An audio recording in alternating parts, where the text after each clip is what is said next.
They came across the ocean expecting ruin. They arrived believing they would see a nation on its knees, a place of chaos, poverty, and racial decay. That was what their leaders had told them.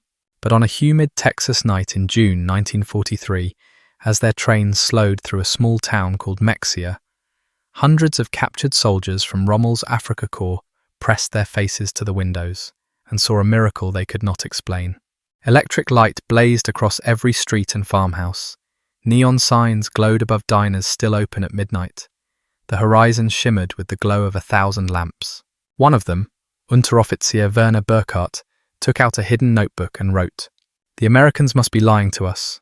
No country could live like this while fighting a war on two fronts."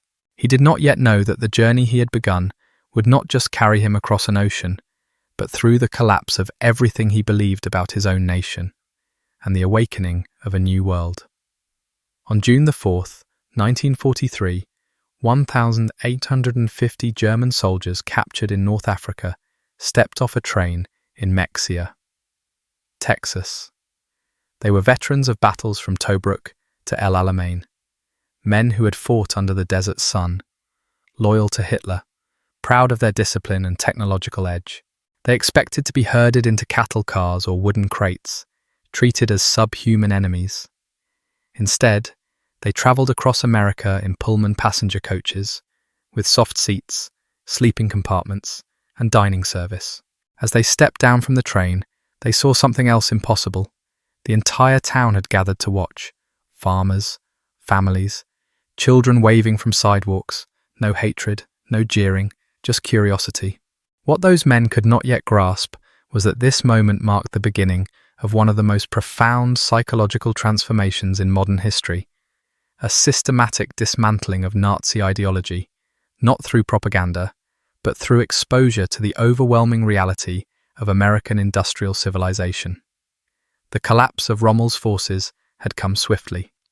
On May the 13th, 1943, in Tunisia, General Jürgen von Arnim, Rommel's replacement, surrendered along with 250,000 Axis troops, German and Italian soldiers who had once driven the British back to Egypt.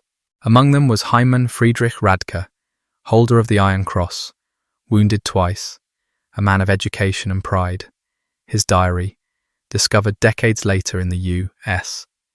National Archives, would reveal in painful detail how captivity in America reshaped the German mind. Their first stop was Oran, Algeria, where tens of thousands of prisoners waited in makeshift camps for transport ships.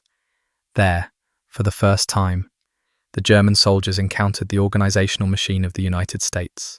They were photographed, issued identification cards, medically examined, vaccinated, and briefed in flawless German on their rights under the Geneva Convention by American officers trained specifically for this purpose. Even before they set foot in America, the efficiency of their captors had already begun to chip away at the myth of German superiority. But the first shock came, quite simply, with the food. Oberreiter Hans Meyer, captured from the 21st Panzer Division, later wrote to his mother, "In the cage at Oran, while we waited for ships, the Americans fed us better than we had eaten in 6 months of desert war. White bread, real coffee, meat twice a day. We thought it was propaganda. We didn't know it was their normal ration." Their journey to America began aboard Liberty ships, the mass-produced cargo vessels that became the lifeblood of Allied logistics. One such ship, the SS Robert E. Peary, had been built in 4 days, 15 hours, and 29 minutes. The Germans thought such numbers were impossible, a fabrication. They soon learned that American factories were producing these ships at a rate of 3 per day. Each carried up to 30,000 prisoners per month across the Atlantic by mid-1943. The voyage took 2 weeks. On board, German soldiers witnessed something that stunned them more than any defeat: waste. Sergeant Kurt Zimmermann wrote to his family, "The sailors threw away half-eaten steaks and whole loaves of bread, not to mock us, but because they could. Their supply seemed infinite." As they learned from talkative guards, each ship consisted of 250,000 parts, built across 32 states, engines from one region, steel from another, precision instruments from factories that had barely existed 2 years earlier. When Lieutenant Colonel Wilhelm von Stauber, a Prussian aristocrat, saw the radar antenna turning above the bridge. He realized this technology, which Germany believed only it and Britain possessed, was standard on an American cargo vessel. It was then, he wrote later, that I first suspected Germany had already lost the war. When the first group of prisoners arrived at Norfolk Naval Base, Virginia, in August 1943, they saw a sight that obliterated years of Nazi propaganda. The docks stretched for miles. Cranes moved ceaselessly, loading and unloading dozens of ships at once. In a single day, this one base handled more cargo than the port of Hamburg in a week.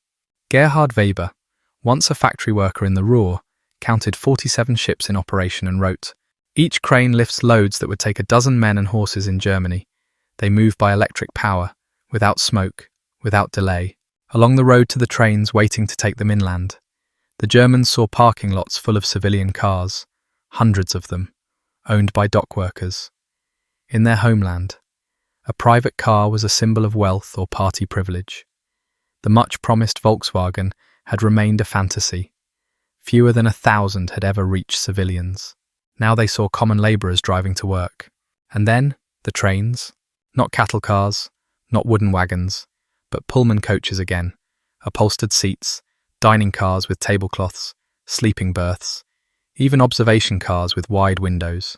One officer wrote in disbelief, "We boarded like tourists, not prisoners." The American guards seemed almost embarrassed by the comfort. When one sergeant apologized that the air conditioning was not working properly, the prisoners could only stare. Air conditioning, a concept they had assumed existed only in Hitler's private train. The train that carried the German soldiers from Norfolk to the camps of Texas and Oklahoma became a moving classroom in American civilization. As the engines thundered westward through Virginia, Tennessee, and Kentucky, the men stared out the windows in stunned silence. Every town, even the smallest hamlet, blazed with light, electric signs, street lamps, houses glowing in the darkness, illumination everywhere. They had been told America was backward and collapsing, yet every city they passed contradicted that story. Factories operated through the night, parking lots overflowed with cars, shop windows glimmered at midnight. One prisoner, Obergefreiter Meyer, wrote home, "We passed through dozens of cities that first night. Each had more light than all of Hamburg." At Roanoke, Virginia, the train stopped for refueling. The Germans watched railroad workers complete in half an hour what would have taken 2 hours in Germany. Automated coal loaders poured fuel effortlessly. Electric pumps refilled water. Mechanized cranes oiled the locomotives with speed and precision. An electrical engineer among them, Heinrich Müller, calculated that this single railway yard consumed more electricity in 1 hour than his entire Berlin district used in a day, he wrote in disbelief. They leave lights burning in empty rooms, fans spin in unoccupied offices. It is the carelessness of infinite abundance. As the train rolled through Kentucky, they saw the industrial heart of America revealed in glimpses. The Alcoa aluminum plant in Tennessee, stretching for miles along a riverbank, its furnaces devouring 175,000 kilowatts of power, more than the entire city of Munich. Outside Louisville, the newly built rubber town complex gleamed under floodlights. 4 vast synthetic rubber facilities producing 800,000 tons annually, 6 times what Germany managed at its peak. Lieutenant Erich Hoffmann, a chemist from IG Farben, watched in awe. Each plant was larger and more advanced than anything we had built, and they told us there were dozens more. As the prisoners' trains passed Detroit, they glimpsed the monstrous silhouette of Ford's Willow Run plant, a single factory the size of a small city, producing 1 B-24 Liberator bomber every 63 minutes. At its peak, 42,000 workers assembled bombers from 1.5 million components built by 1,500 subcontractors. The facility consumed more electricity than all of Cologne combined. A captured Luftwaffe pilot pressed against the glass and whispered, "They told us these planes were poorly made, but I can see the precision from here. They build them faster than we can imagine possible." Crossing the Mississippi on the Eads Bridge, they looked down at barges carrying grain that exceeded Germany's entire 1942 harvest. Grain elevators stretched for miles, cranes loaded wheat as casually as loading ammunition. One Bavarian farmer's son recorded, "They move food the way we move shells, endlessly, without fear of loss. In Kansas City, the air itself smelled of prosperity, meat packing plants, stockyards filled with thousands of cattle. A corporal wrote, "They eat meat like we eat bread. No, they eat meat the way we dream of eating bread." When an American guard bought 20 hamburgers for his prisoners and paid with a $1 bill, the men realized that even money in this country seemed to stretch with impossible power. When the prisoners arrived at Camp Hearn, Texas, they found themselves in barracks with electric lights, running water, and hot showers. Each hut used more timber than some German villages possessed. The camp hospital astonished even the German medical officers. Dr. Friedrich Bauer, chief surgeon of the 164th Light Division, later testified. They had X-rays, surgical instruments, and drugs we had only heard rumors of. They treated prisoners with penicillin, the miracle medicine we lacked even for our own troops. The kitchens rivaled hotels, walk-in refrigerators, electric mixers, gas ovens feeding 5,000 men at once. Rations included fresh milk, eggs, meat, vegetables, and white bread, luxuries unknown in Germany since 1939. One chef-turned-soldier wept as he discarded surplus bread. "Today I threw away more food than my family has seen in 3 years." By September 1943, labor shortages led the U.S. Army to send German POWs into American farms and factories. They traveled freely through the heartland, witnessing the engine of democracy firsthand. They saw endless fields of corn, tractors larger than houses, harvesters that could do the work of 100 men. A 16-year-old farm boy drove a tractor worth more than his prisoner's father had earned in a lifetime, and laughed, saying it was not even a good one. They watched cotton gins powered by rural electrification, 90% of Texas farms connected to the grid by 1943. Even black laborers, whom Nazi ideology had taught them to despise, ate better, dressed better, and lived freer than most Germans under the Reich. One prisoner wrote bitterly, "Every farm we passed was rich. Every worker had more than we had as soldiers. Everything we believed was a lie." The Geneva Convention forbade prisoners from working directly on war production, but they could labor in industries that freed American workers for the front. Through this loophole, they entered the beating heart of American manufacturing. At a Campbell's soup plant in New Jersey, prisoners watched production lines process more tomatoes in a single day than an entire German factory handled in a month. Machines stirred, sealed, and labelled without pause, tended mostly by women and elderly men. A former food processing technician, Ernst Wagner, observed, "Everything was automated. One old woman managed controls that would have required 50 workers in Germany." Near Detroit, they saw power plants feeding the vast River Rouge industrial complex, where 100,000 men and women produced jeeps, engines, and tanks. The plant devoured 1.5 million kilowatts daily, more than Hamburg itself. From their vantage point unloading coal, the Germans counted thousands of workers' cars. Their guard told them many families owned 2 cars, one for work, one for home. "We thought he mocked us," a lieutenant admitted later, but he spoke the truth. By late 1943, American intelligence officers coined a new term for what they witnessed among the captives: ideological collapse syndrome. The Nazi worldview was dissolving, not by interrogation, but by observation. No speech, no lecture could compete with the evidence before their eyes, the power of a free, industrial democracy in motion. By the winter of 1943, the transformation was unmistakable. The men who had arrived proud and defiant now sat quietly in their barracks, reading American newspapers and listening to English-language broadcasts. Major Paul Newland of the U.S. Army's Special Projects Division wrote, "The prisoners no longer argue when presented with facts. They have seen too much. Even the most fanatical speak less. Their certainty gone." Within months, camp newspapers written by the prisoners themselves began to shift in tone. Where once they had printed defiant nationalism, they now discussed economics, democracy, and the meaning of freedom. Letters home began to carry new words: respect, curiosity, hope. Lieutenant Hermann Goetz confessed in a censored letter, "We were told America was weak, ruled by Jews and mongrels, incapable of unity. Every day I live here, I see the opposite. This nation is the most organized, disciplined, and generous on earth." Even more astonishing to them was the treatment of Italian POWs after Italy's surrender in September 1943.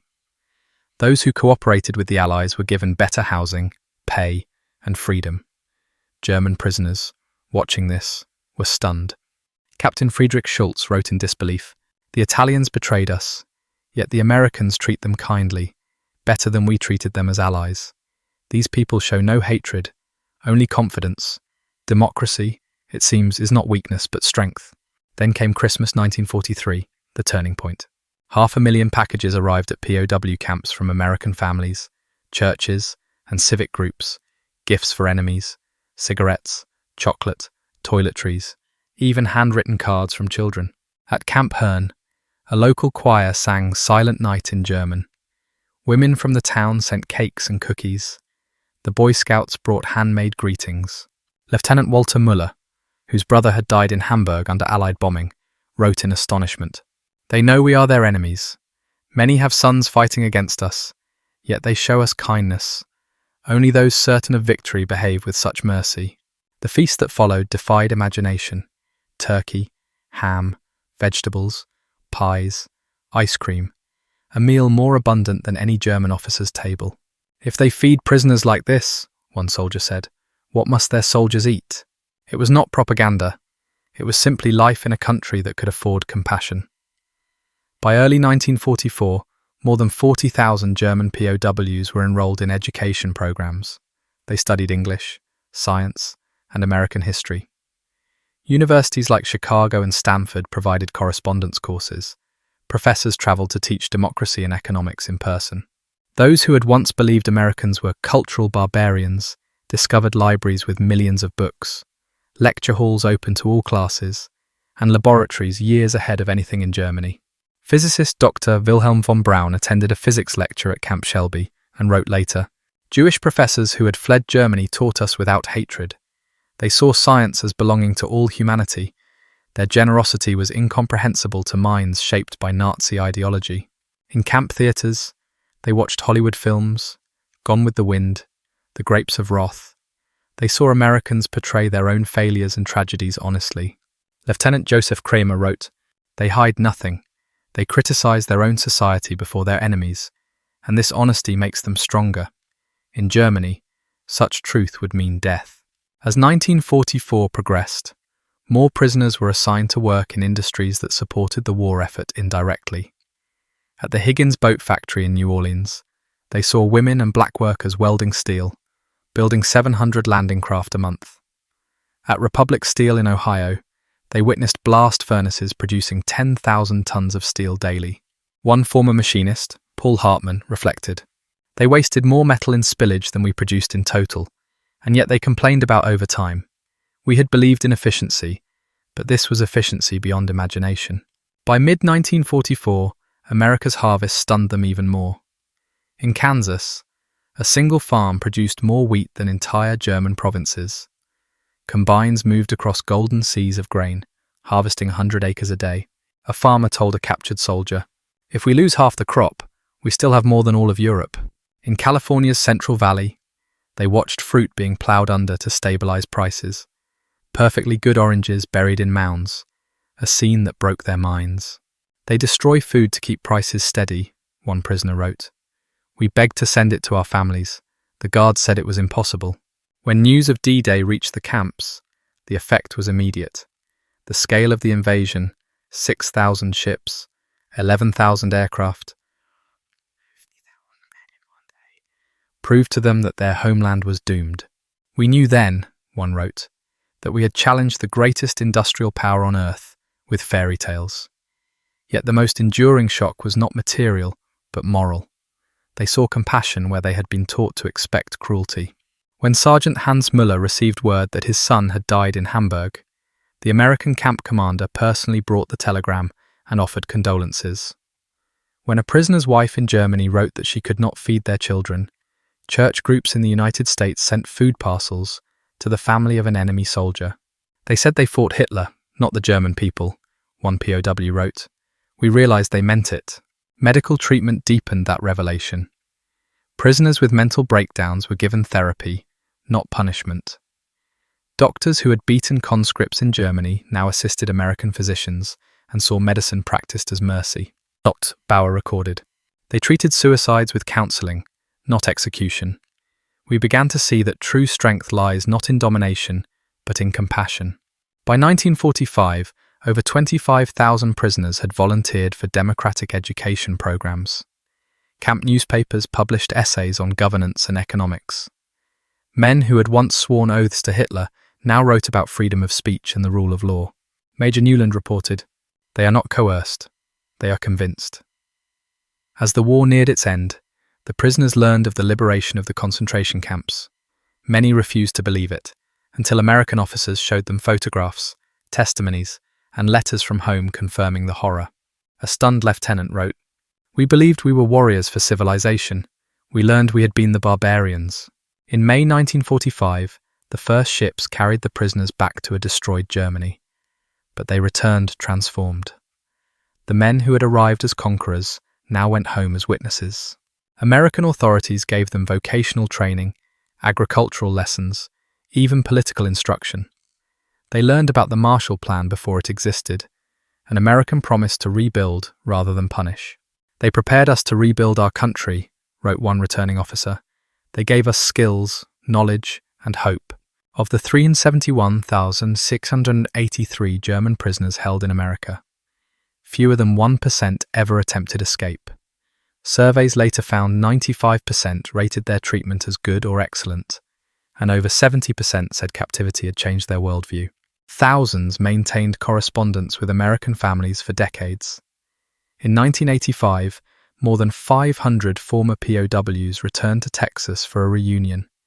They stood beside Americans, once enemies, now friends. Hans Weyer, once a prisoner, said, "We discovered running water, central heating, and abundant food, but more than that, we discovered dignity." Another veteran, Hermann Goetz, gave the closing speech. "We came as enemies, as believers in a lie. We left as men who had seen the truth. America showed us that real power lies not in conquest, but in creation, not in hate, but in freedom." The audience, Americans and Germans alike, rose in a standing ovation. Epilogue.